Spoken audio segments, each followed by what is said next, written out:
ازيكم؟ كل سنه وانتم طيبين. العيد بكره. الاسئله الوجوديه اللي بتسال فيها هي ازاي هناكل اللي احنا عايزينه في العيد، وهديها فري ولا لا، وهتحرمنا ولا لا، وده هيأثر على الدايت ولا لا، وده هيخسسنا ولا لا، وهكذا. ده بيفرق معانا بشكل كبير. وبالتالي دوري النهارده ان احنا نقول هنعمل ايه في العيد. اولا العيد بيسموه عيد اللحمه، يعني بناكل لحمه كتير.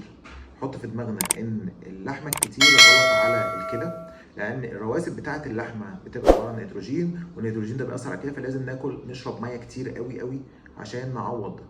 الحاجه التانيه ان احنا لينا في اليوم قد نص كف الايد في الشخص البالغ لحمه، فبالتالي هنكتر فيها. يبقى لازم نخلي بالنا من نقطتين. النقطه الاولانيه، الناس اللي عندهم نقرس ما يكترش منها، المفروض ياخدوا حته لحم في الاسبوع اصلا.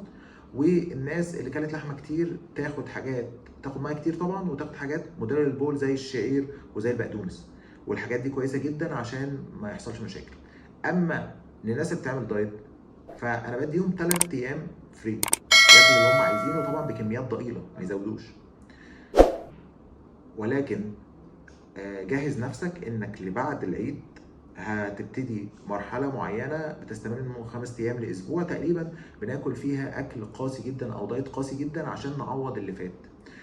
يا اما بناخد حاجه اسمها مونو دايت، يعني نوع واحد من الاكل لمده كذا يوم، او بناخد حاجه اسمها فيري لو كالوريك دايت، اللي هي دايت سعرات الحراريه قليله جدا، توصل من 600 ل 800 سعر حراري. وده بيكون قاسي جدا. التارجت عندي تجيلي بعد العيد تكون اولا يا اما ثابت، يا اما خاسس نص كيلو، يا اما زايد نص كيلو. اكتر من كده يعتبر غلط، ويعتبر انت لخبطت بزياده. طيب، في اوبشن حلو جدا في العيد، انا بعتبره يعني كنز، وهي ان احنا ماشيين على دايت فتره، عندنا حرمان كتير، عندنا احساس ان احنا نفسنا ناكل كل حاجه، فانا اديتكم ال3 ايام بتوع العيد تلخبطوا فيهم. وبالتالي هترجعوا لي المفروض ان الحرق اتظبط شويه، الحرمان عندكم اتحسن، مودكم اتحسن. فاهم حاجه عندي في العيد تفرحوا وتنبسطوا، مش بس بالاكل، بالخروج، بالسفر، بكل حاجه.